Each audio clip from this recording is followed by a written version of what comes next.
Hey Roanoke, thank you for joining the conversation today on another episode of If You Know, You Know, a municipal podcast brought to you by the City of Roanoke and the letter P for Prepareathon.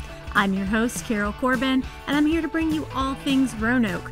We go behind the scenes and give you more information about the good and interesting things happening around the city, and I get to introduce you to some of the amazing people who serve our community and how the work that they do impacts both our city and you. Now, let us pause for a brief dramatic reading. It was October 2018. Hurricane Michael, a once powerful force in the Gulf, made its way north, leaving a trail of destruction in its wake. The Roanoke Valley wasn't supposed to be in its path, but the storm had other plans. As the remnants of Michael slammed into the region, the skies darkened, high winds blew through the mountains, the rainfall was relentless. Peaceful streams transformed into raging torrents, roads disappeared beneath floodwaters. The storm surge from Michael may have been hundreds of miles away, but Roanoke felt the force of its fury. For days, we grappled with the aftermath of downed trees, power outages, and neighborhoods devastated by flash floods. It was a stark reminder that even in the shelter of the Blue Ridge Mountains, nature's power knows no bounds. End scene. That's right.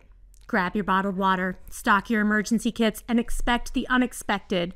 This is the Prepareathon episode.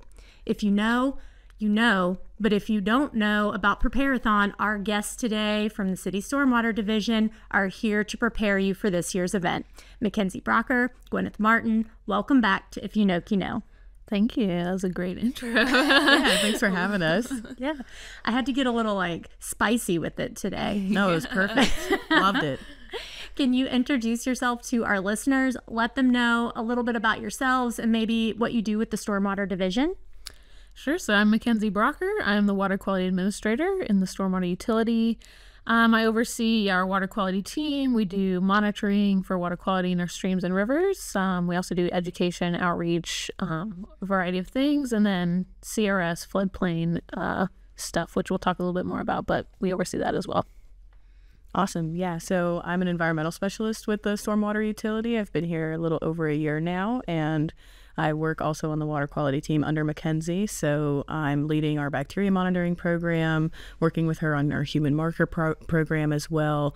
And I also lead our social media. So I'm in charge of that.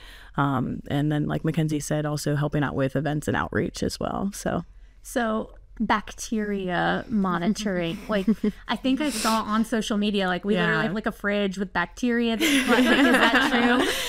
Well, we do have a fridge for holding samples, but we typically process them very quickly, so it's not holding bacteria all of the time. Gotcha. It's actually pretty rare. So yeah. Yep. Okay. A little less creepy, but a little yeah. I kind of like the creepy. Going into Halloween, let's be a little spooky. It does fluoresce. That's kind of fun. That is That's fun. how we count it. But so it's interesting, a little less creepy. Yeah, yeah. I don't know. I think that makes it more creepy. I like it. We're gonna have to come and do an on-site do that. That's awesome. So let's jump into today's episode. And can you tell us what is Prepareathon? Yeah, so Prepareathon is an annual event that we host in collaboration with emergency management. It is all about getting the people of Roanoke and the Roanoke Valley prepared for natural disasters that affect our local area. So it's very specific to localized impacts such as flooding, like we've already kind of mentioned, any severe weather that we see in that way, but also, things like ice and winter storms as well. But this event is truly a one-stop shop for getting prepared. So there's going to be resources, information, there's going to be fun things, there's a touch a truck portion as well so that folks can get to know what emergency vehicles look like in our city, as well as, things that come from the state level as well. So there's going to be a lot of information there for folks to know what it is like to get prepared, what are the impacts that face them, and, how to get that information. So.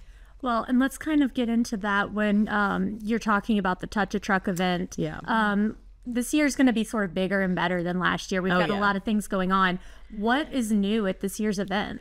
Yeah, that's a great question. So this year we've got a lot of new things. So we've got a blood drive from American Red Cross. So that's going to be set up inside the Coliseum. So folks who are able to sign up in advance can do so, but they can also decide, you know, if they're there in person, they feel ready and they can talk to a provider from American Red Cross. They're able to donate right then and there. We're also going to have voter registration. So the City of Roanoke's registrar's office will be there helping folks get ready to vote this fall. And then also Carillion Clinic is going to be there providing classes on trauma services, mental health, information security, all kinds of different things, CPR, AED demonstrations as well. So they're going to be there actually giving classes kind of throughout the day, but also just set up at booths. So for folks who are able to just stop by and, you know, ask some questions, get some information, they're going to be there as well. Let's dive into those classes just a little bit. So are they going to be like 30-minute sessions or interactive? Like, do we know what they look like yet?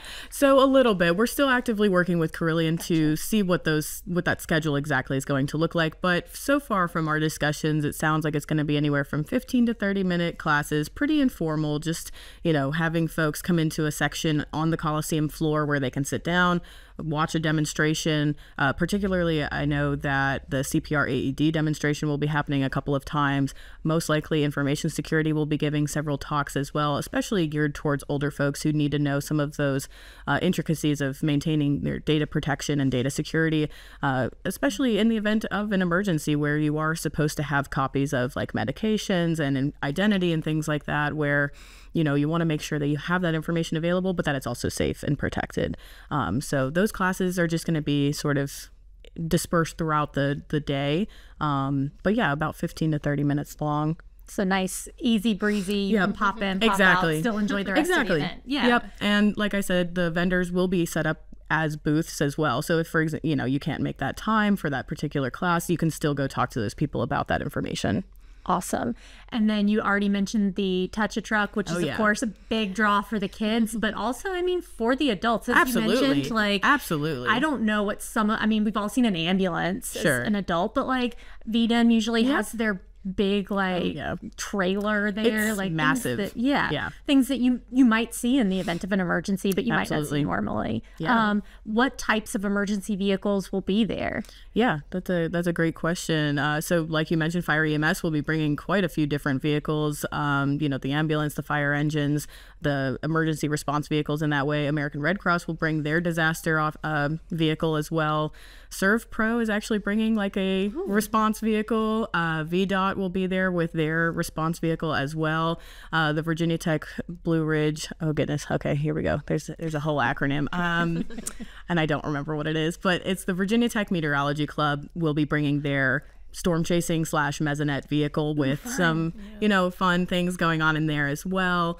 Like you mentioned, VDEM will be bringing their massive response. I think it's like an RV. It's truly like massive. Emergency response RV. Yeah. Senator, let me see if I And we have stormwater vehicles too. So maybe less emergency response, but we do a lot of like cleanup and, you know, cleaning drains and keeping things flowing. So some of those vehicles are fun too. And plus you can sit in them, honk the horn, pretend like you're driving them.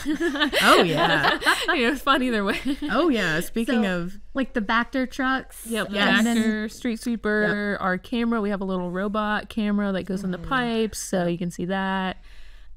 Speaking of the Vactor, the Water Authority is going to bring their Vactor with the spray hose for the kids. So that should be fun. That's going to be very fun. That's a big draw for the kids. Oh, absolutely. Yeah. Big draw for adults too, I think. Sure. I agree. Kids are the I excuse, agree. Yeah, exactly. Come on, kids. We got to go. Come on. And so also speaking of things that both kids and adults will like, there's going to be some food there too. Of course. Yeah, I can't have a fun event without some food. We've got a Blue Cow coming again and 2 Roosters popcorn. And we're going to have some stuff for the vendors, but some free giveaways as well with the food. And then we have hourly giveaways with some supplies from American Red Cross. So enter for a chance to win that as well. Exactly. Well, and I like that the food's more like kind of snacks, like to keep you going. Not a city event, but the Greek Festival is also right down the road. Absolutely. So, I mean, make a day of it. Absolutely. Like, come to Prepareathon. work up an appetite. Touch a truck, work up an appetite, get yourself some ice cream, tide over, and then head down the road. Exactly. I mean, we're right here. Exactly. And definitely keep an eye out on those socials, because I think we've created some memes that reference Greek Fest. So absolutely. Exactly. So big part about Prepareathon is trying to figure out what are the things that we need to most prepare for and how can we be proactive in doing that. Why is it so important for our residents to come and participate in events like this, even if they feel like they're already prepared? Yeah. Mackenzie, I'm sorry, you were going to say something. I would say, I mean, you don't know what you don't know, I guess, is one thing. There may be things that you think you know, but then you get there, oh, I didn't realize this was available in the city or this service existed. So it's always good just to come out and see what's here, and you can meet and talk to, you know, people in person that you might be dealing with, get on a in-person level with them. That's not just like a flyer or brochure. It's always more interesting to talk to them in person. So that's exciting. But I think, you know, our idea is that it just also helps you build confidence. You know, it's one thing to feel like you know, but to have a little bit of practice or have it re-ingrained again, thinking about it, it helps you feel more confident with that information when you need to use it. So I think it's important.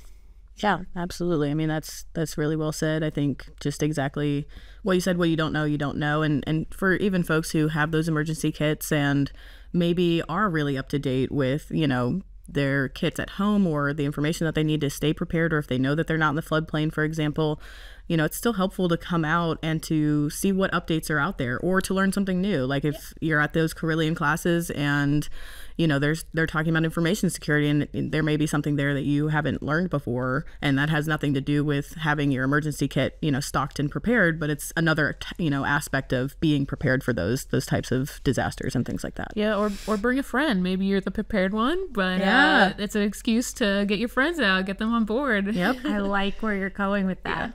And what sort of things do you think that maybe people don't know that they don't know? Like, what's something that you think commonly people would come to a Prepareathon event and it's like, that wasn't something that I thought of? I mean, there could be a lot of things. I think one of the most common things is even just checking if you're in the floodplain. Yeah. That's still something, you know, when they're buying a house or when they're thinking about work on their house, they're like, you know, I've never thought to think about that. And that's one of your biggest risks for flooding is just even check that. So we'll have that there. We can show you how to do that or do that for you while they're there. But also I think what Gwyneth mentioned with Carillion, a lot of their services this year, the security help and like tech preparedness is something, not a lot of people I think are thinking about. They think, let's have an emergency kit, things like that.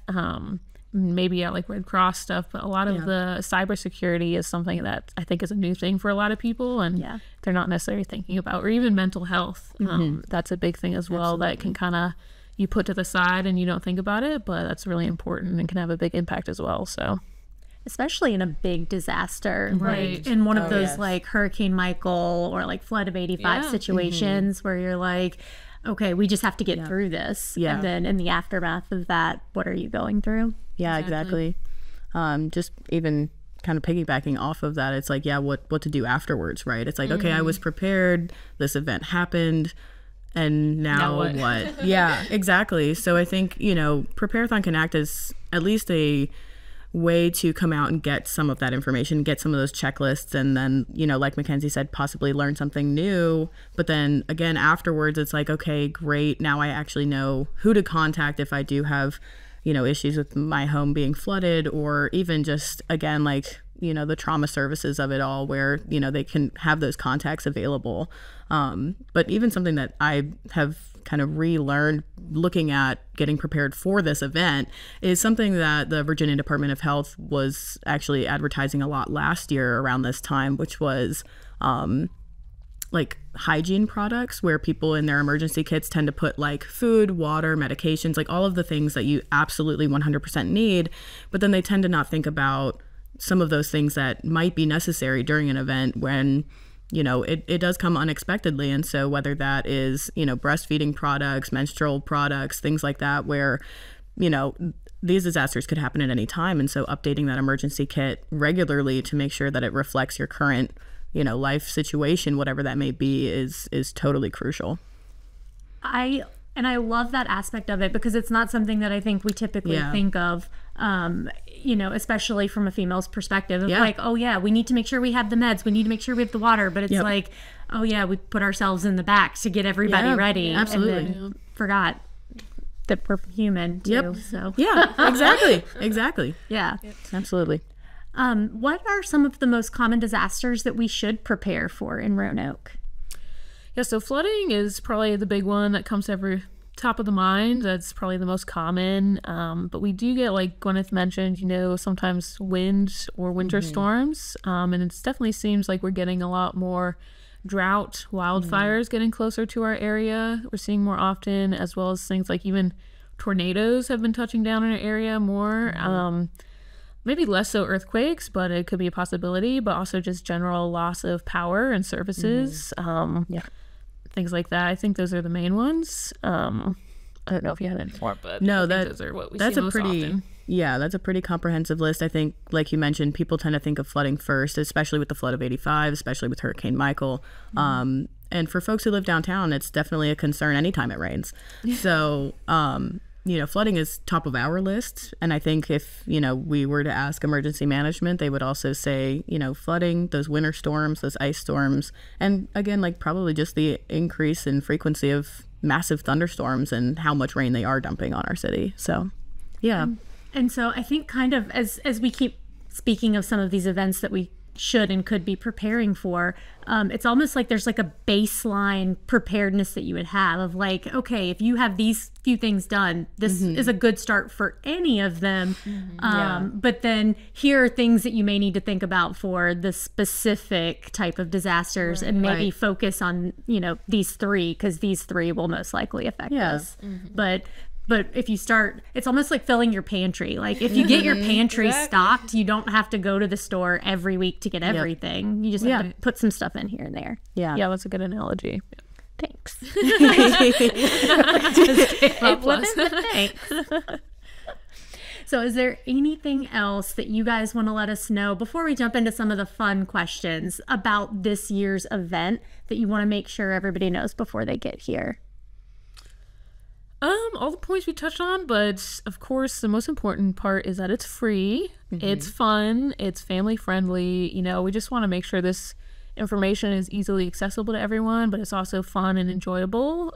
So we hope everyone comes out and learns a lot, but also has a good time and gets to learn a little bit.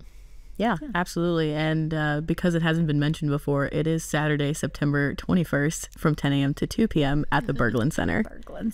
So yeah, just right off of Williamson, and it's going to be a great event. The Touch a Truck will be right out front, and then the actual event will be on the Coliseum floor. Which I love being on the Coliseum floor. Like, it's so fun. I feel like anytime you're at the Coliseum, but you're in the stands, like you don't realize how big it is down there until you're standing on the floor. It is pretty impressive. It is. It's really impressive. Yep. So come just for that. For that experience. Just for that feeling of being on the Coliseum floor. Nothing Absolutely. else. Well, you might get a free prize or something. Say, don't you guys have like a photo booth too? Like, We you do. come down and like take your photo, That's like right. pictures, or it didn't happen. Absolutely. Absolutely. Yeah, we got fun little accessories for your photo booth, so get your picture. I was about to say, this event really is fun. I mean, there's a lot of good information and things that people will want, but it's just a fun event to come out to. There's so much there. Absolutely. Yeah. Okay. So now we get into some of our fun questions around the not only the event, but more like around preparedness in general. Yeah. So as I said earlier, sometimes we have to expect the unexpected. And so which would you rather prepare for, a hurricane or a tornado? Ooh, probably a hurricane, because I live in a high spot. A tornado seems kind of scary, just because unless you have like a shelter or something, it's hard to know exactly what to do. I think I'd take my chances with a hurricane. With the hurricane? Also, I'm from Florida, so I've dealt with that before, so it's a known entity. See, I don't know what to do with a tornado. Yeah, you walk into the hallway and cover your head. I know. I did watch that movie, but I'm not sure how much that translates to real life. Oh man, see, I think the logical answer is to say hurricane, because it's like, okay, you know, it's very windy, there's a lot of rain, but as long as you're generally prepared, you should be fine. But like, I feel like I might have to go with tornado, just because I feel like the likelihood of the tornado actually impacting your home is so much lower. Like hurricanes, so massive, it really impacts a large area. Yeah. But a tornado, it's like, yeah, okay, I can be prepared, and then I just gotta, you know, look just gonna dodge it. Yeah, just, you know, go a little storm chasing, you know, maybe leave my home, just kind of, no, don't do that. She's gonna get one of the trucks from Twisters with the augers that go to the ground. Just wait it out. Right. No, I just, I feel like, yeah, like you mentioned with the tornado and just going into a space in your home with no windows, I feel like, you know, staying up, you know, watching the, you know, news or the reporting from National Weather Service. I don't know. I feel like if I had to choose, plus, I don't know, tornadoes are kind of exciting. It's like kind of interesting. So, well, and I think with a hurricane, like generally we know it's coming. Right. We've been following it through the, you know, Caribbean and up the coastline. Like we know it's coming. We've had time to prepare. Tornadoes, like, hey guys, in 3 minutes there might be a tornado touching down. Maybe Watch not. out, yeah, it's kind of a fun game. Yeah, you know? Exactly. Yeah, Survivor, the real life. Yeah. So in that same vein, which extreme weather would you prefer to prepare for, blizzard or heat wave? Ooh. See, I feel like I'm a summer girly. I love the summer, but a heat wave is so dangerous based on, you know, just people's heat tolerance is so low, and heat can just sit there and just bake for, and people I feel underestimate it too. They really do. A heat wave, they're just like, oh, it's hot, what's the big deal? But it can be pretty dangerous. So. Absolutely. And you know, if your AC breaks, there's really no relief. But with the winter storm, you know, you can prepare with things like, you know, generators, you know, any sort of other heating implement that you can have in your house. If you've got a fireplace, you've got some options as well. But you know, there are those like warming blankets that you can have that are not, you know, electrical in that way as well. I don't know. I think if I had to choose, I think I'd rather prepare for like a winter storm. Wow, we're gonna choose opposite again. I think I'd take my chances with the heat wave. Just jump in the Roanoke River, cool off a little, you know. Yeah, I mean, there's definitely a lot of things that would be difficult, but I think a blizzard, it could set in. You could be kind of stuck inside for a long period of time. Yeah. Maybe you lose power. It could be pretty difficult. I'd try with the heat wave, but it has been pretty hot this summer, and I don't know about that. No, and thank goodness I haven't had to deal with a loss of power. I remember the derecho years ago. Lost power for 10 days. Exactly. People think middle of lose the power one day, maybe you could deal with it, but it could definitely be much more. Well, and I don't know why this conversation totally reminded me. You asked earlier if there was something that folks didn't think about when they were preparing, and I think also taking care of your pets, right? Like we're talking about these heat waves, these possible winter storms, and you know, people think, okay, great, I need some blankets for my family and I, or just myself, or whatever the situation is. But people don't tend to think, oh, I might need, you know, sweaters or some, you know, booties or whatever for your pets that, you know, could also help them in that situation as well, where if they still need to go outside to go to the restroom, or in the instance where you can't leave your house, if it is like a blizzard, then having like puppy pads or litter or whatever that you need to have stocked up. Food and medication for your pets as well. Affect them. Yeah, I don't know. We were just talking about these instances, and that just reminded me that folks tend to not think about that as well. Well, and sometimes your pets don't care because was it last year we actually got a little bit of snow, which was fun. It might have been earlier this year, but I think like last winter. And I literally like did the whole thing that I've never done before, where I laid the tarp out in my yard and it snowed on it, and I'd go out and like flip it off. So like my dogs would have like this nice big square of grass to use. They wouldn't use it at all. And I'm like, guys, you have grass.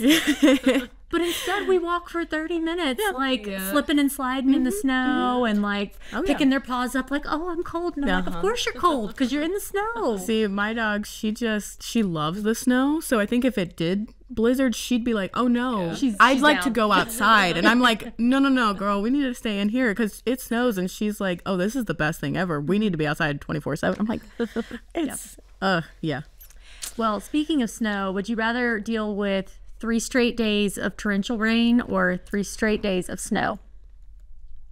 All right, and this one I think I'm gonna take the snow. Yeah, because in my mind I'm like 3 straight days of torrential rain. I'm like, as the stormwater department, I would fear for what that would mean. But again, like my mind also goes to snow and snow melt, and then it's like, okay, I think I would want to take the snow, but I'd be like cautious afterwards of like the melting. Yeah, I mean the snow melt can be another big thing that people don't think about either, but and even just the weight from like an intense snow, and some areas they design for that, but we're not really designed for, you know, intense snows. That could be a bunch of structural problems, but at least with snow melt, typically it's like slower over a period of time, but torrential rain, over like course of days, you can't really escape from that. And it's definitely, we've seen a lot of rain issues in the stormwater department, so I have a better sense of that. I think I'd go for the snow. Well, and plus I can make a snowman. Nice. There you go. Find some fun in it. Yeah. Silver linings. I think that's kind of what contributed to Hurricane Michael's issues with flooding in our area, right? Was that summer was very wet and it had been raining for a long time, and then all of a sudden we also got a hurricane. Yeah, same with flood of 85. It was a lot of flood, a lot of rain. You know, the grounds were saturated and you get more rain on top of it. That's when you see the really catastrophic flooding. Yeah, let's time out. Let's take a pause on this. Yeah. Because I've always heard it both ways, and I have the experts here. So why is it different, or what is the difference when you've had a really wet summer and then you've got those like torrential rains, or you've a really dry summer and it's like, you know, drought, and then a hurricane comes through and everybody's like, oh, the ground's too dry and it's not like accepting the water, and then people are like, oh, the ground's too saturated, it's not accepting the water. Like, what's better, to have had all this rain and then rain on top of it, or to have had no rain and then rain on top of it? I mean, as far as flooding, it can depend. I think when people talk about like the, you know, the ground's not going to accept it, that's like if it's really hard pan or like hard, like certain surfaces, that might be true. For the most part, if it's been dry, like on your grass lawn, it's just going to like soak that up like a sponge and be like, thank you for this water. But yeah, it's definitely for flooding, like being really super saturated is a problem, because then it has nowhere to go. And you're just like a bathtub filling up. There's basically no plug. So that's when you see especially in our area, I mean, most of our big floods are from hurricanes, and so it's usually like days and days of rain, not just like, you'll see like downtown flooding or like storm drain, like backups and stuff with like these really short intense storms. But when you see like the biggest riverine and like big flooding, that's when you get like just super saturated all the time. Got it. Okay. Would you rather be lost on the Roanoke River? Obviously, you're not in Roanoke, but you're somewhere on the Roanoke River, lost, or lost on the Appalachian Trail? Roanoke River. Yeah, that has a single start and stop. Yep. At least it'll end up at the dam or the Atlantic coast. Yep. Yeah. Oh, yeah. No, you can't. As much as I love hiking, and I love hiking, and I love Appalachia, but I don't think I'd want to mess around with being lost on the Appalachian Trail. I don't think that's the way to go. No. Okay. What would you do? What would you pick? I would probably say the Appalachian Trail, but only because I mean, I think in 90% of the Roanoke River you can probably just stand in it. Yep. But I feel like I could sink to the bottom of like 2 inches of water. Like I'm going to drown no matter where I'm at if there's water involved. And so I'm like, I'll take my chances in the woods. Sure. It is pretty frequented as well. There's lots of people on the Appalachian Trail. So that's true. It could be harder, but depends on where you are, I guess. Depends on where I don't think I could handle the Appalachian Trail at night. That would be scary. Spooky. Yeah. I don't think. There's some good views, but definitely scary. Definitely. Yeah. Okay. Are we evacuating or sheltering in place? What is your emergency strategy that would be more manageable? Are you like pack up and go, we're out of here, or are we sheltering in place? I think it really depends on the disaster and what your risk is. Like, risk is relative for a lot of natural disasters. You know, like we talked about the hurricanes, you have a lot of notice that they're coming, and you know if you're in a floody area, if you're in a floodplain, if you tend to get certain things happen when it rains, you know, water coming up in your basement, things like that. So you'd have a better sense of what you should do based on your risk. or things like a blizzard or something, it might be like, okay, I'm just going to stock up and shelter in place. There's nowhere for me to go, or a tornado or something. So it really depends on your individual risk and the disaster. But yeah, of course, it's nice if you can shelter in place and stay at home. It is more comfortable. Yeah, absolutely. I mean, I think just going off of what Mackenzie just said, it's like you are your own expert too in what you know your area to be. But of course, if you're also new to the area, or if you live in a house where you have not experienced a, emergency before, then looking up your evacuation or flood zone or what have you, and then even like coming to Prepareathon to know, okay, here's my property. Am I in the flood zone, or am I in? How do I find that out? Yeah, exactly. How do I find that information, and then what to do afterwards? But even just finding out like what that zone looks like for you and your specific property. But I mean, folks really are their own experts too. They already know a little bit about what's impacting them in their property, and then I think taking that and running with it and like looking up actual resources for those specific scenarios. But and you use the word, it's your relative risk, and it is so relative, because you talked about being in Florida, and I think there are a lot of people in Florida, like her class 5 hurricanes coming through, and they're like, whatever, we'll be fine. And we're like batting down the hatches, moving inland, what are we doing? But you've been through it so many times, you're like, okay, fine, we'll be fine. So it does sort of have this real relative feeling of theoretically what you can and can't shelter. And some of that can be a little bit misleading, because you can kind of get desensitized, which absolutely a lot of people in Florida can here can get desensitized, like, when it floods, it only ever gets up this much, or we always get these warnings, nothing's ever going to happen. And it can be risky to be desensitized to that, because every storm is independent of itself, and you may only get a little bit of flooding a lot of times, but there are going to be bigger storms where you get abnormal events that you're not prepared for. So it is good to think about that as well, and not just be like, oh, it's always going to be the same. Well, and just staying tuned into those alerts and stuff as well. The National Weather Service is going to be at Prepareathon, but they're also just a great resource in general. And I think staying on top of what they're putting out, what our local news and weather stations are putting out, and things like that will be really helpful. Yeah, absolutely. Are you relying on flashlights or candles in a blackout?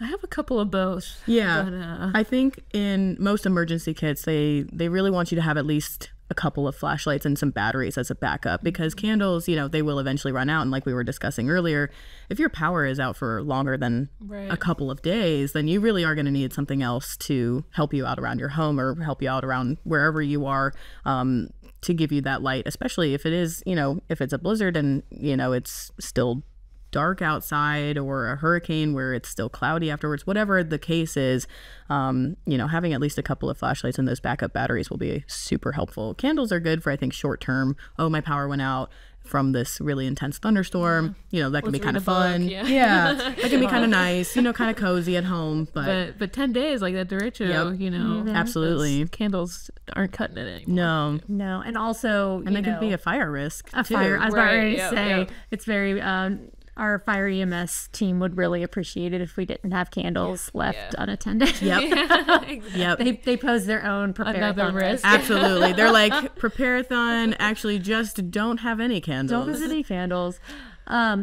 Speaking of, what is the most important item in your emergency kit? That is a great question. I guess I always assume like some first aid kit, for small cuts and stuff, but maybe that in practicality, that's not the most important. I was going to say bottled water. Bottled water, because it's like, especially when our power is out, we don't tend to think like, oh, my water's still running, my water, whatever. But then, and we're going to have the water authority at Prepareathon. They can speak more on this, but, even knowing what could possibly happen with water if it does get cut off, or if it freezes in the winter and you only have a little bit of water that's still coming out of your pipes, and you don't want your pipes to burst either. And so having being able to not use those when you really shouldn't, but also having that bottled water is going to be so crucial.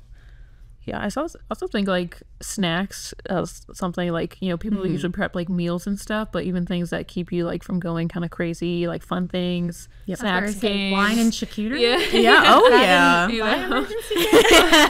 Listen, Listen, your emergency kit can have whatever you like, Carol. I think that sounds great. That sounds awesome. Wine, charcuterie, a bathrobe, and food for my dogs, and my emergency kit. There you and stuff. go. There we I know go. that was gonna be my next thing. I was like water bottles, but also like water for my dog, and just having at least some amount of like canned wet food and a little bit of like dry kibble, just literally packed away so that if something does happen, we're ready and she's ready.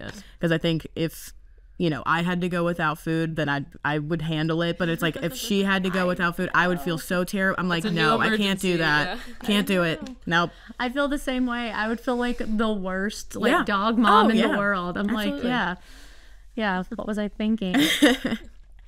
Okay, so you guys mentioned the power being out. Would you rather have the power out for 2 full days or no internet for a week? oh man, Oh, no internet for a week kind of sounds fun. Like, going at the social media. I'm like, ooh, a break. No.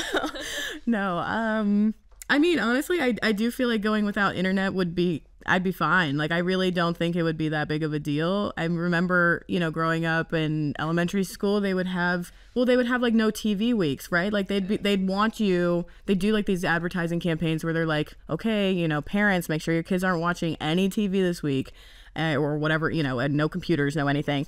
And now I feel like it would be kind of a nice break. I'm like, okay, I can read my books, I can hang out with my dog, you know, whatever. I can do those kind of things without having to worry about being on the internet. It could be a bit of a vacation. I think I could do 2 days without power. I mean, yeah. I could make it. It's hard. You take for granted how much is on the internet. Yep. And how easy it is. Yeah. And once it's gone, you're like, oh, like I got to rearrange my whole life. It's like you talk about reading, and I was always like a paper book girl, but then I went to the Kindle, and it's like, well, now I can't get new books because I can't be on the internet to download them. Yeah, I can't watch TV or games because I stream. Yeah. Right. Yep. I'm like, the internet runs my life these Your days. banking, My banking, everything on the am I going to internet, get into, what am I If it going was to do? just a week. But it's just a week. But then also, I think 2 days without power, everything in my freezer's going. Oh, yeah. And that's 2 days just without a power would nightmare. be, yeah. Yeah, food's definitely the hardest part. Well, like hygiene, and it does get very difficult. But I think 2 days I could tough it out. Yeah. It would depend on the time of year too. If it's that's if it's 2 days true. without power in July, no, I can't. No, I don't know about that. I don't know about that.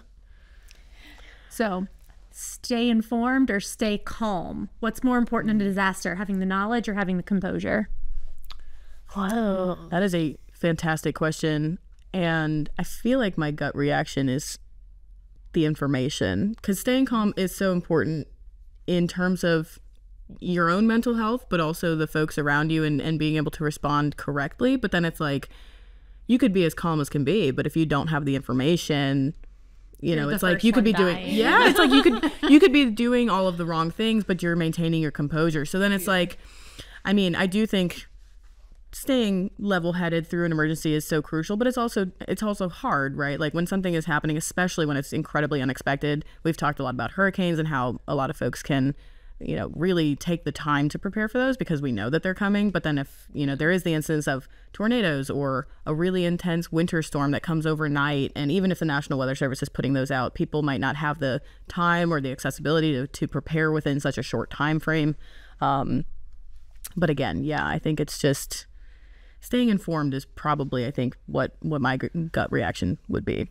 Yeah, it's hard because hopefully staying informed helps you stay calm. Yes. Which I guess is the idea with our event, is this helps you be less stressed and feel prepared, more confident, and that's a good tool in helping you stay calm. But it can really depend. I mean, if there's like in a heat of like a really scary emergency, I think that's when it's like more important to be calm because you can't really access that information if you're like freaking out or in shock or you know, there's a million things going on at once and you like can't make good use of that information. So it can kind of depend, but hopefully being more informed, having more time, being prepared will help you be able to keep that calm and use that information. All right. We only have 2 more questions. Sweet. Zombie apocalypse or pandemic 2, COVID, the sequel? Gosh. Oh no. I don't know, Mackenzie. What are your thoughts? I mean, at least zombie apocalypse hasn't happened yet, so it's a little bit more of a fantastical situation, but they both sound pretty terrible. I would only hope that because we've been put through COVID before, right, we could respond a little better. Yes, that is my hope, right? Is that we've taken the lessons from COVID and we've said, okay, here's what we would do differently, so that if it did happen again, we'd be more prepared. I think zombies are just so terrifying. Now here's a follow-up question. Are these like your standard zombies, or are these like World War Z zombies where they're running after you? Because if they're running, I'll take the pandemic.